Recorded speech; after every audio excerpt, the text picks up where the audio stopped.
Hello, St. Vincent and the Grenadines. Hello, Caribbean. Hello, world. Thank you for joining us for another exciting edition of Page Turners Plus. Today, we're going to have a conversation with Elizabeth Nunez. She's the author of the last novel we did, Now Lila Knows. Elizabeth is a distinguished professor at Hunter College, City University of New York. She's the author of 10 novels and one memoir. She's been selected, some of her work has been selected by the New York Times as recommended novels. There is, in fact, a literary prize named for Elizabeth. So she has been laboring in the vineyard of literature, of Caribbean literature, for a very, very long time. And we are extremely privileged to have her. Thank you so much for joining us, Elizabeth. Thank you very much. I am honored to be a guest on this important panel. So thank you very much. Yes, and you're also no stranger to St. Vincent and the Grenadines. You know this, you know these islands, and I know that you have family here. I Um, absolutely do. so it's a special pleasure for us to have you. Now, let's just go straight into it. Um, when we discussed Now Lila Knows, each of us appeared to have had a different idea of who your target audience was. Some of us thought you were primarily targeting an African American audience. Some thought you were primarily targeting a Caribbean audience. Um, some of us thought, well, perhaps it's black immigrants to the United States who are your primary audience. And some of us thought you were trying to target white Americans who have very little contact with black people. Um, so you tell us, who did you have a primary audience in mind? Um, and were we totally off the mark in all of our speculation?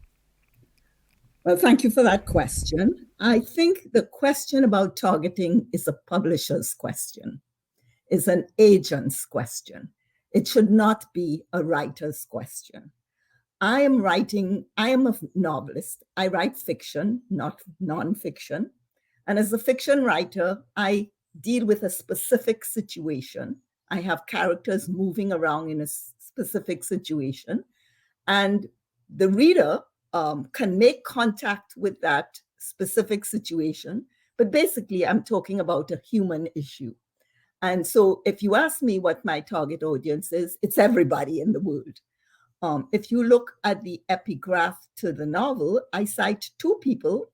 One of them is Ivy Wiesel, who is Jewish. The other one is Martin Luther King Jr., who is African American. But both of them are talking about the same thing. They're talking about that evil can only thrive when good men remain silent. That is what my novel is about. My novel is about injustice. And the question is, do we have a moral obligation to speak when we see an injustice? We can have 1,000 reasons why we would not get involved, as Lila does. The novel is called Now Lila Knows. Hopefully, at the end of the novel, she realizes that the 1,001 reasons that she has, which are valid, may not be valid on a human level, meaning that do we as human beings have that obligation? A fiction writer operates differently from a nonfiction writer. A fiction writer presents you with a specific, as I said, a specific situation and brings you into it. But the intent is not to stay in this specific situation. It is to see how this situation applies to anybody just as well. Elie Wiesel is not talking about me. He's talking about white Europeans who stayed silent when the Holocaust happened. Martin Luther King is not talking about specifically, I mean, he may be talking specifically about white Americans, but he's talking about everybody. On that question of targeting, this is the problem for the writer, and especially for a writer like me, meaning I'm Black, I'm an immigrant, I'm female. So it's a problem that the publisher has. I don't have that problem. That publisher needs to target my work. So what they're looking at is who's going to buy your work, Elizabeth? Because publishers are concerned with market. Who is their businesses? So that is not my question. And sometimes this infuriates my publisher that I am not paying that attention, but they're not doing their work. They have decided something. Let's take Jane Austen, Pride and Prejudice. I'm certainly not a white woman. I'm certainly not English.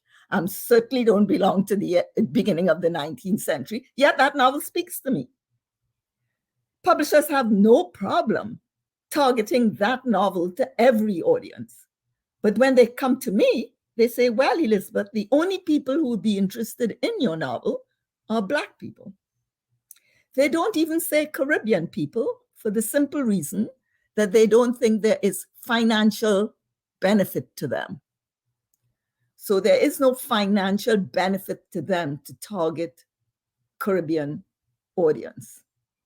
There is financial benefit to them to target African Americans because that audience is bigger. It's very frustrating for me, extremely frustrating for me, but that's it. So I hope I've answered your question. You have, and actually, you've cleared up some questions we had concerning other authors, because for example, we covered Sherry Jones's How the One-Armed Sister Sweeps Her House, which was not marketed in the Caribbean. And in fact, we couldn't access it on Kindle in the Caribbean, so it caused us quite a bit of bother trying to access that book when we wanted to cover it. And I think there was a similar issue with another novel. But at this point, I'm going to invite Francine in to ask any questions that interest her. Okay, I'm gonna follow on to something that you said about that you're writing, you present a situation, you present an issue to the readers.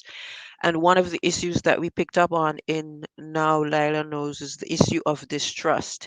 And we felt that there was distrust between different groups of people. There was distrust between white Americans and African Americans, but there was also distrust between African Americans and Caribbean immigrants to the United States.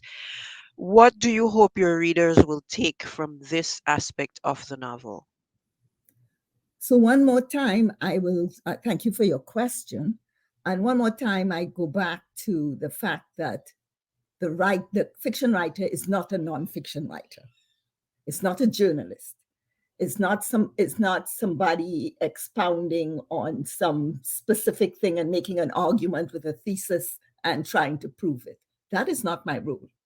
My role is to take a slice of life, to give you a place, a time, and characters, and they bounce around with a problem. And so and then I'm being specific. So I deliberately chose a place. I don't know that college, I made it up. But I know that Vermont is the whitest state in New York, in America. So I specifically chose that state. I specifically chose a current situation where the police are just doing this to Black men. It doesn't matter whether they were educated or not. So, and actually, I chose something that has historical significance in a way, because that incident did in fact happen many, many years ago, where a Black man was giving CPR to a white woman.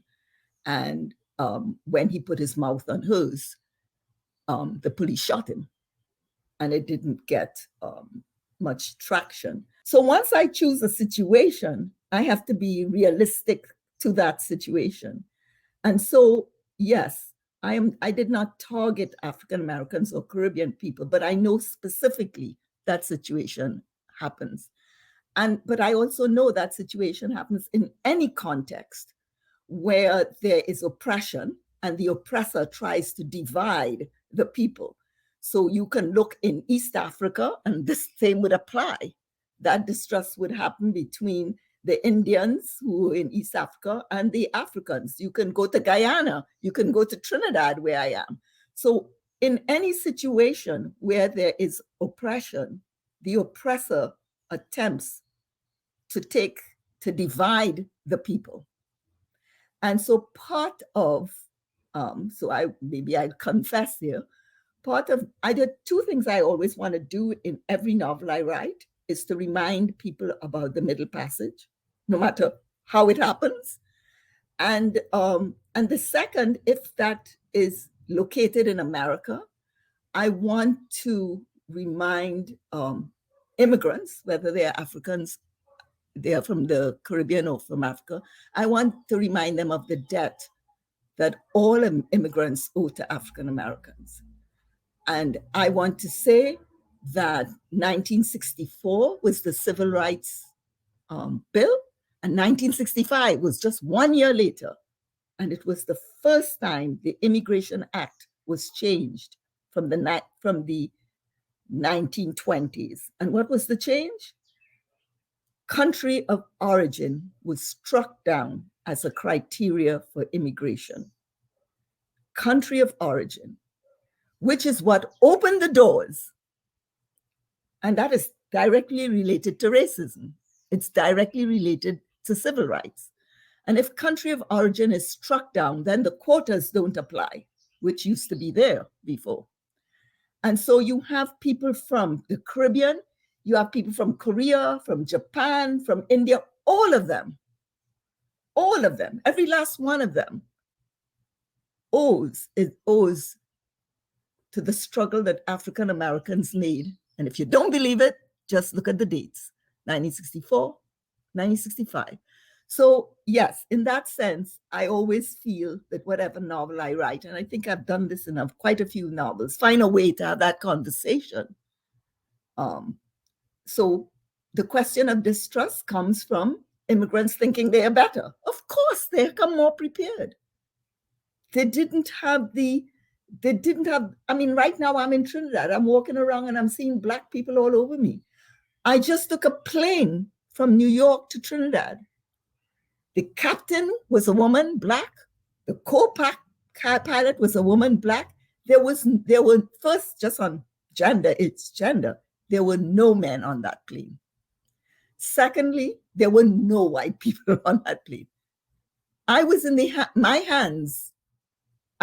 hands of a Black woman captain, a Black woman co-pilot, Black women attendants. Now, you would say you're accustomed to that, but I was coming from New York. So I wasn't accustomed to that. In fact, I had called the attendant and I said, how long has this been happening? Right? So you leave a country like this and you go to America, you don't have that issue of someone telling you all the time that you are inferior, someone asking you to question how you look physically, someone having to tell you your intellect is less. You just forge ahead. And so I say the two things have to happen.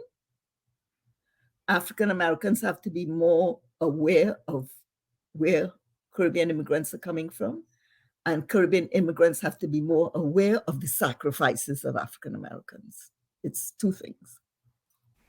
Kesawa, this is a good time for you to come in because I know you probably have a million questions to ask. Funnily enough, I'll reduce it to one or two. Thank you so much for being with us today. It's a real honor and a pleasure to have someone that's been so involved with the field of Caribbean literature for so long join us to have a conversation about their latest work. And I suppose just bouncing off what you just said about gender, really, I was wondering how you see the kind of state of Caribbean literature now, because I think from my vantage point, it seems like when we think about Caribbean literature, certainly in the UK context, often we think of classic writers and Caribbean literature as being a very male-dominated space. But in recent years, women have really come to the fore. We talked about Sherry Jones, and we mentioned we're going to do Angela Barry. There are so many great women writers, and they seem to really be leading something of a renaissance, can I say? Would that be too deterministic? But, you know, there's this wave of Caribbean literature that they're enjoying so much. And I kind of wondered if you had any thoughts on that, if gender is the big difference now. Thank you for that question. Of course, I'm going to say Renaissance, not the way you pronounce it. And we are constantly talking about Renaissance. I've been on this earth and in this business a very much longer time, I know, than you. So I have seen the waves of, oh, we are in a Renaissance. So here's an analogy. If a tree falls in the forest and no one hears it, did the tree fall?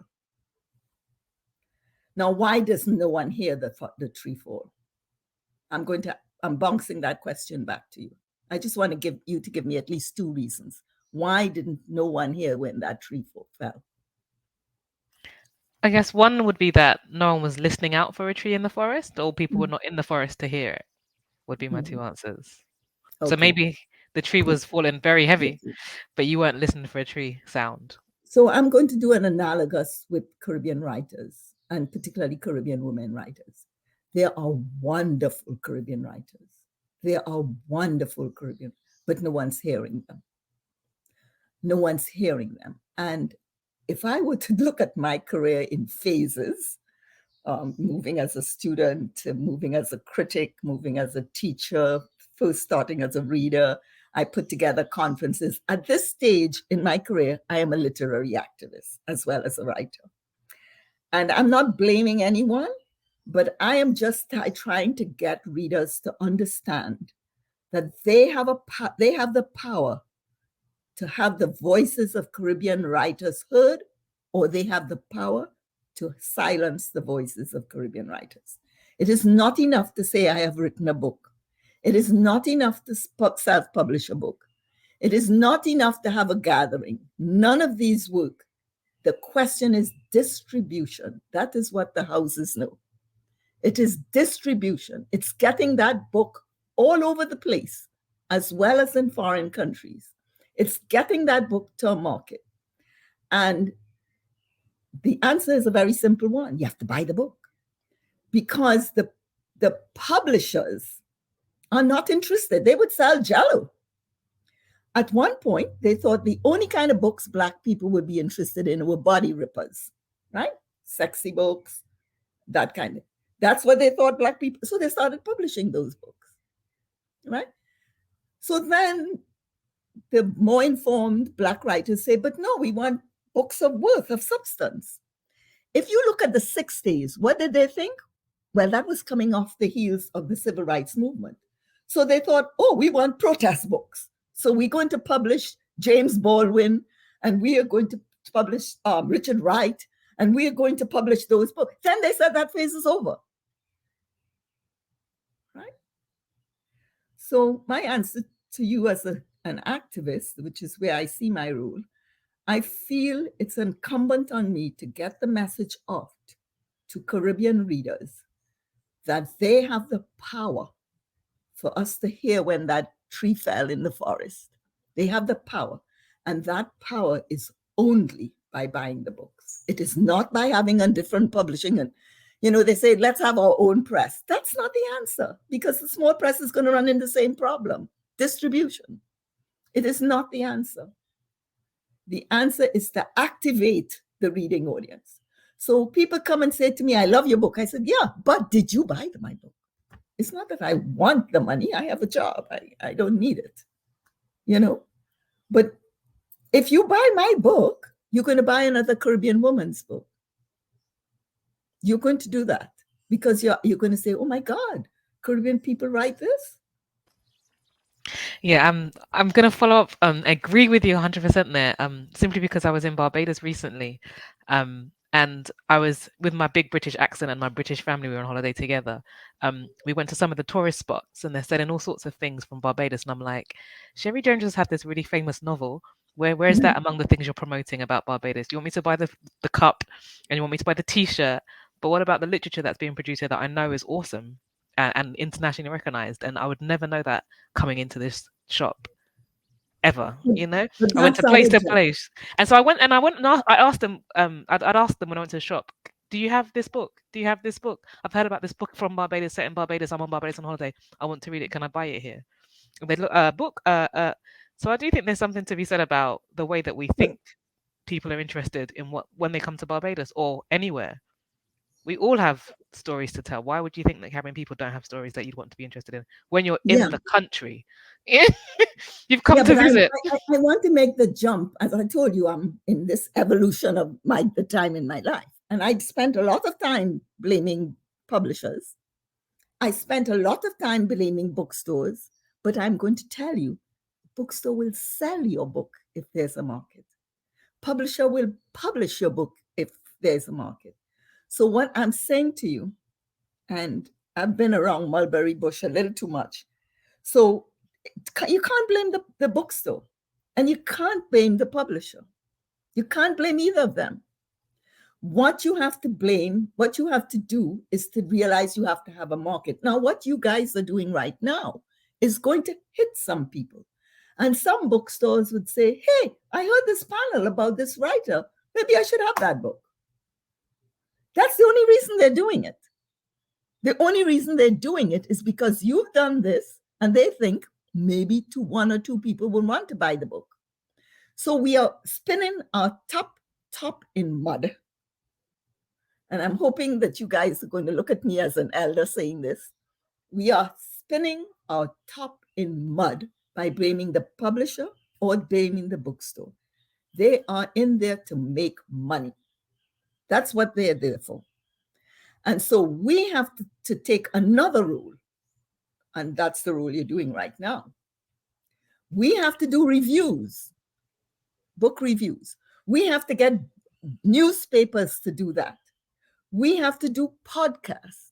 We have to do all that you have to do to gin up an interest, because the tree fell in the forest and they didn't hear it. So why should they have it in your bookstore? And that leads me to our next question. Lila has an ex-boyfriend called Kenton. Mm-hmm. And he's of the view that Lila's interest and commitment to Caribbean literature is an elitist waste of time. He tells her it doesn't matter what people feel, it matters what they do. When Lila responds to his accusation by saying that stories promote empathy.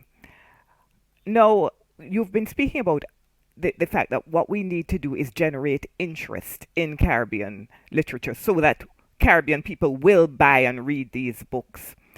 How do you respond to a Kenton? How would you suggest that we respond to a Kenton? Because there are a lot of Kentons out there.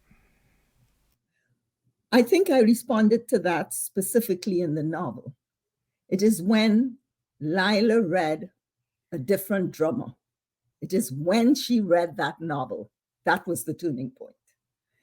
In other words, what the power of story.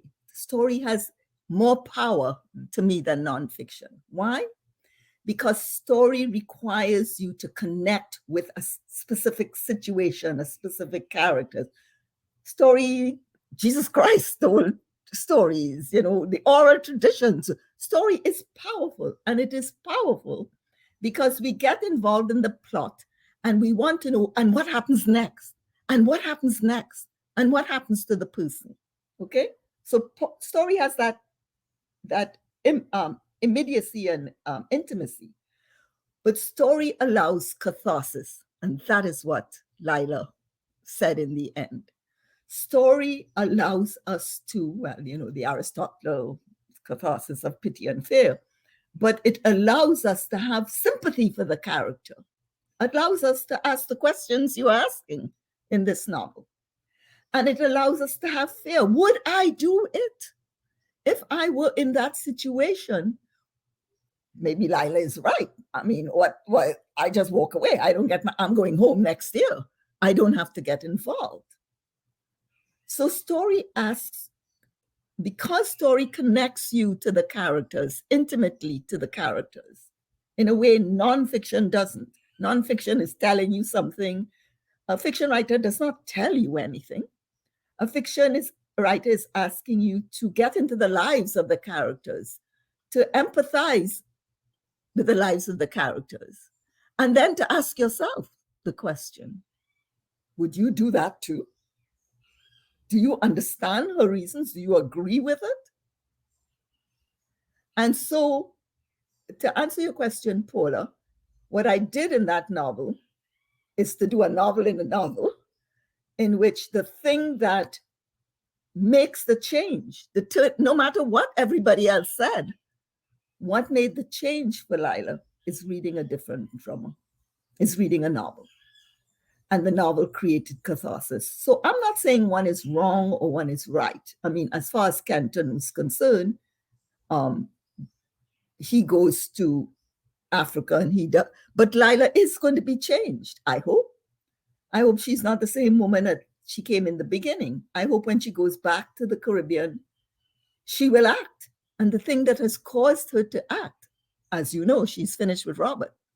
She does not agree with his point of view, that you stay out of things, that you don't see yourself in the same cause of Black people, which is a Caribbean problem, which is an American problem. I've got all these darn bloods in me, and the biggest blood you have is the one on your skin.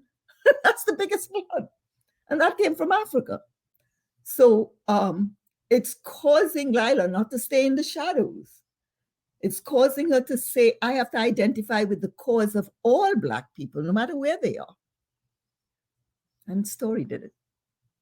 I think Story is, I mean, I have this struggle with, especially with my brothers who read these quick fix books, these good health books. I'm trying to do this with my son. Men tend to do that. They think Story is feminine. And once they realize the power of Story, then that's it. Francine, would you like to come in here? Yeah, I'm gonna ask a sort of a follow-up question since we were talking about, what needs to happen in terms of getting books published in the Caribbean and the power of fiction is basically how was your book received? I'm more interested in how it was received in the Caribbean, but also how was it received in North America? Well, I asked Paula that question directly. I said, how did you get my book? Was it my sister who showed you my book? Because my sister is in St. Vincent. She said, no. That was amazing to me. That was an amazing response. I don't know how my book got there. But Francine, I'm going to tell you something that is pretty sad and true, but it is true. White critics opened the doors for Black writers.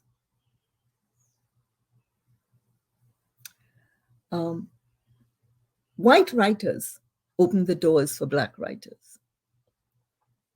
And the answer is simple. They are the gatekeepers. They're already inside. The gate is open for them. And until we change that, we are going to be in this situation. So sometimes I talk to people and I say to them, use 10 fingers. Now I want you to name Black writers that you know. They could hardly use one hand. So how is my book received? The people who I have to say who support my books are African Americans. The Academy, more and more. This particular book, I don't know how it hit a nerve, but I'm getting invited. And I mean, this spring, coming up in April, I probably are traveling to about 4 or 5 places. Most of them are academies, most of them are universities, most of them is some professor who has backed the book and gotten their university to say, oh, ask Elizabeth Nunez. What does that do for me? It means a professor is going to teach my book. It means there are 20 students in the class. It means no professor just teaches a book one semester. They're going to teach it at least 4 semesters, 4 times 20. You understand? So a publisher is going to sit up. I'm going to be reading on Saturday in paper-based a bookstore in Trinidad. I don't know how many people are going to be there. Could be 5. I just did a reading at Alliance Francaise because my memoir was translated into French. It was a white woman. Got it? Yeah, but isn't that a power dynamic though, Elizabeth? Why that's happening? Isn't that because that's where power. That's what I said. Yeah, that's what I'm saying. And so Okay. I kind of moved to another place, Paula. Just very quickly, this summer when I was reading in all kinds of places, but one of the places I read was in Vermont because the book is in Vermont. And they had me read in this cavernous place, which was packed with another writer. I walked in there and I know that place was there, and they're not there to see me. The audience, all I could see was about 4 Black people or 4 people of color. All the other people are white. But it was my chance to present myself. And the bookstore, usually when I go to things like that, they line you up with the main event, and they sold all my books in a second. The lines, and they kept apologizing to me. Now, the guy who they were there for is a guy called Tom Perlata that I didn't know. But apparently his books have been made into movies with Reese Witherspoon and Matthew Broderick and a whole bunch of people. So after we were finished, I said to him, I want to talk to you. I said, you are a gatekeeper. And I said to him this way, I said, do you know when I say racism is systemic, what do I mean? He didn't understand. I said, I mean, when racism is systemic, I mean, it permeates in every aspect of society, including books. And if you want to say you are not a racist, you have to do something to end it. So he looked at me in shock and he said, what do you want me to do? What do you want me to do, Elizabeth? I said, open the gate for me. Obviously, what I read and how I talked appealed to these people. They didn't know me. They had not come to speak to me. It had appealed to them, so much so that they bought all the books. The bookseller figured, well, maybe 20 people would want to sell. And she sold all 20. She wished she had more. That was a question of a gate. I said, that is a question of what I was going to say, Keziwa. What I was saying to you, when you said the bookseller didn't have your book, they didn't think anybody would. So that's another aspect of my activism. That these, and by the way, Paula, when I say use one hand to name the Black writers, every single one of those 5 that I'm going to give you have white godfathers. Every single one of them has a white person opening that door. And let me give you an example, which I'm telling tales out of school, and I know this is going to be broadcast, but that's okay. You know the book Between the World and Me? By whom? Ta-Nehisi Coates? Ta-Nehisi Coates. You know who his father is? I didn't know until I'm reading the book, trying to figure out who he is. He talks about his father being Paul Coates, and I'm not making the connection. Then I remembered that when I used to run the Black Writers Conference, I went to my notes. Paul Coates is the founder and publisher of Black Classic Press. And when I was doing the conference, Paul Coates has this small publishing press. And his cause, always with Black people, published by a small press, and he's struggling to this day to get it. Now, I'm going to ask you the question. His Between the World and Me is a small book. It sold millions of copies. I believe the last count I heard is that Ta-Nehisi Coates made $5 million. That was a year. If Ta-Nehisi Coates makes $5 million, the company makes 5 times that, right? Now you answer the question. It's not that his father is an editor. It is that his father founded and owns a publishing company. Understand what I'm saying about gatekeepers? Should I give you one more piece of information? Yes, we're waiting. Ta-Nehisi Coates used to be, maybe still is, a senior writer at Atlantic Monthly. Do you get it? Yeah, I knew he was a writer at Atlantic. That part I knew before. Do you know who reads Atlantic Monthly? Do you know who runs it? Let's take Jamaica Kincaid. What's the connection? Got it? Don't get it? No. She was married to one of the Shons, who is the son of the owner of the New Yorker magazine. Got it? Yes, Girl was published in the New Yorker Okay. first. Isn't that so? I think Girl was first published in the New Well, Yorker. of course it would be. She's married to the son of the. So, so this is the phase of my life here. By saying that we have to be activists, we can't blame bookstores, we can't blame publishers, and I'm doing an add-on to it. And the add-on to it is to understand what we mean when we say racism is systemic. And you cannot tell me that you are a bestseller, a white bestseller, and you are saying to me, I'm not racist. I say to you, racism is systemic. You are racist because you darn well know the doors that you can get through that I can't get through. And you also know you have the power to open that door, at least crack it. Got it? So I like what they say in London. There's something that I saw in London in a protest march where somebody was carrying a placard that says, "We are here because you were there." We can't let them forget that.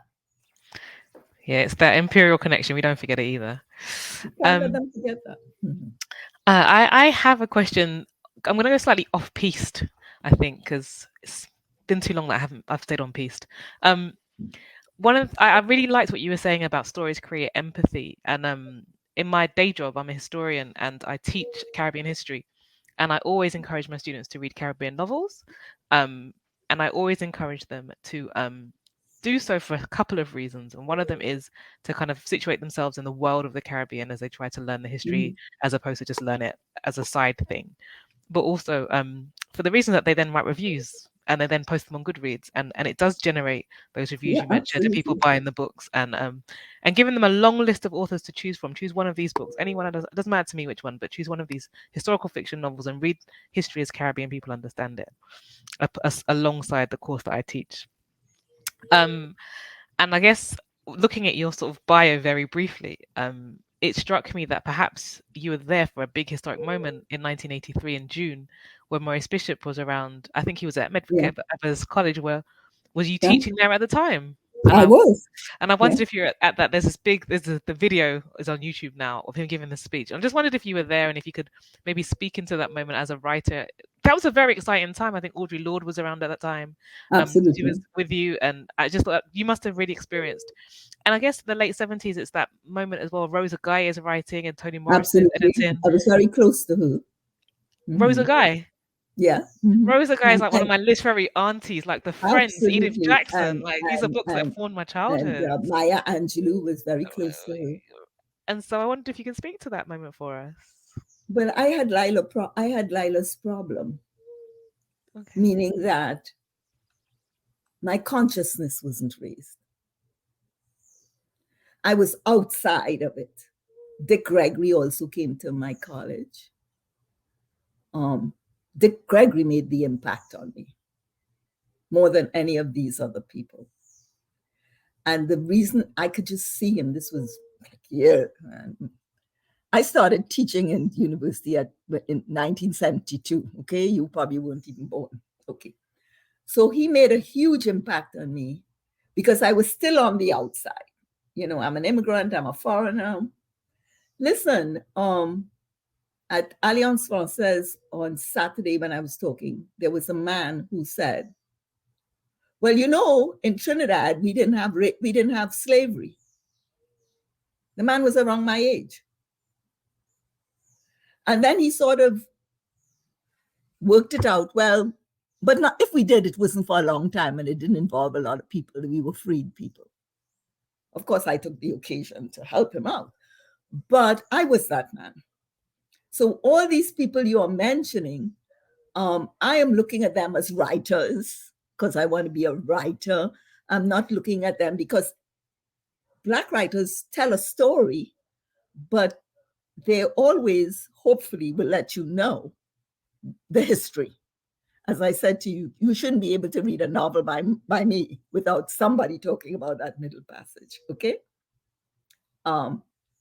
So Dick Gregory said, at this time, he was at the height of his fame. He was making a lot of money and stuff like that. And he said, when the door was open for me and I stepped out, I stepped in so much blood, it was up to my nose. And I'm sitting down here seeing this man. What blood is he talking about? And that was the impact. That is the big thing that made me say, what blood he's talking about. And then I realized I had walked in there. I thought I was so big and bad. I had these degrees. I was going to teach at Medgavis College. I was this good teacher. What the heck? That's all I'm doing. I didn't stop to think that college was named after somebody who was assassinated. I didn't stop to think that that's how I got my job. I didn't stop to think that's how I got my visa. So I don't know how I'm answering your question. I think I got myself turned around. I hope I'm coming close. No, that's great, because you answered it. You said it was Dick Gregory that had the most impact, and I guess I'll answer it. Nobody made me do it. Okay, all that was happening there was that I was seeing these writers as writers. No, and that's great that you are a historian. So we need you. Nobody made me say, you can't get away with this, Elizabeth. Read the story with deeper intent. Know the history. You can't get away with it. On that very powerful note, we have to wrap up. Now, you will hear Elizabeth reading from Now Lila Knows. It's pre-recorded. Enjoy it. The next time you see us, we'll be discussing Elizabeth Barry's new novel, The Drowned Forest. Thank you for Paula, watching. do you mean Angela Barry's novel, The Drowned Forest? Oh, I'm so sorry. It's because I have an Elizabeth in front of me. Angela Barry's new novel, The Drowned Forest. Thank you so much for watching. Bye-bye. Bye-bye. Thank you, Elizabeth, as well. Thank you so much. In this scene, Terence, one of the 3 remaining Black professors at that college, is speaking to Lila. So this is just a scene between the 2 of them. Terence was walking down the corridor when Lila spotted him. 2 male students flanked him, one of them speaking to him passionately, his hands punching the air. I didn't expect a visit from you, Terence said to Lila, unlocking his office door to let her in. Sit, sit. He pointed to a chair facing his desk. I shouldn't have talked that way to you before, saying this is not your fight, that I know racism doesn't only happen in America. What I meant was, he sat down and shoved away the pile of papers in front of him.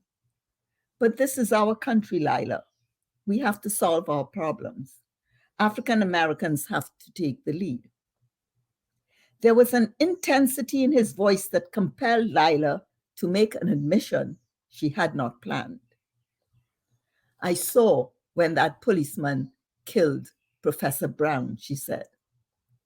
In an instant, Terence's face darkened and rows of thin wavelets crossed his forehead. He pressed his hands on his desk and bent towards her, his shoulders raised, the muscles on his neck strained. Did you tell this to anyone? He asked. I told Robert, Lila said. Robert? My fiance, she said. Back home. So, are you going to report what you saw? Terence asked. I'm not sure it would help, Lila said. The police may not put too much worth in what I have to say. And why is that, Lila? I'm here only as a visitor, she said. And what, Lila? And I can't be sure. Of what you saw? Lila's fingers twitched nervously. If she reported what she believed she saw, she would have to go to court as a witness. She would need a lawyer, and she did not have money for that. And what would be the worth of her word against the word of an American officer of the law? She was here at the pleasure and goodwill of the U.S. government. It was the U.S. government that had granted Mayfield College permission to hire her. Her work permit could be yanked. She could be sent back home. She knew Terence was waiting for her answer. She looked down on her hands. She could not bear the glare from his eyes. But you did see Lila. His eyes were still fixed on her. You said you saw. I said I saw when it happened. I can't be sure I saw what happened. Terence threw back his head and laughed. It was a laugh without humor, a sad, accusatory laugh. A fine distinction, but a distinction all right, Lila, between when and what. But I don't blame you. Like I said, it's not your problem. You can go back to your sunny island. We live here. We have to face the racism here. I wanted you to know, Lila said softly. To know what? That Ron was innocent. Terence laughed again. My dear West Indian girl, you do not have to tell us that. We know. We have decades, hundreds of years of knowing. The police are always right. Black men like Ron are always wrong, always guilty in their eyes. He began gathering his books and papers on his desk. I have to go. Those students, he pointed to the door. I told them I would meet them in the library. He was dismissing her, but his condescension had irked her too. My dear West Indian girl, he let her leave fast, first standing back politely at his office door to let her pass through, and then he walked away in the opposite direction. He was angry with her. She could hear his footsteps clacking noisily down the hallway, and perhaps she had given him reason to be condescending. She was a coward. She had squirmed her way out of taking a stand with her simpering when and what. And yet, she had a legitimate excuse, sensible reasons for not committing herself to any statement that could implicate her as a witness, that could invalidate the police officer's claim, accuse him of lying. This was not her country. She could be deported.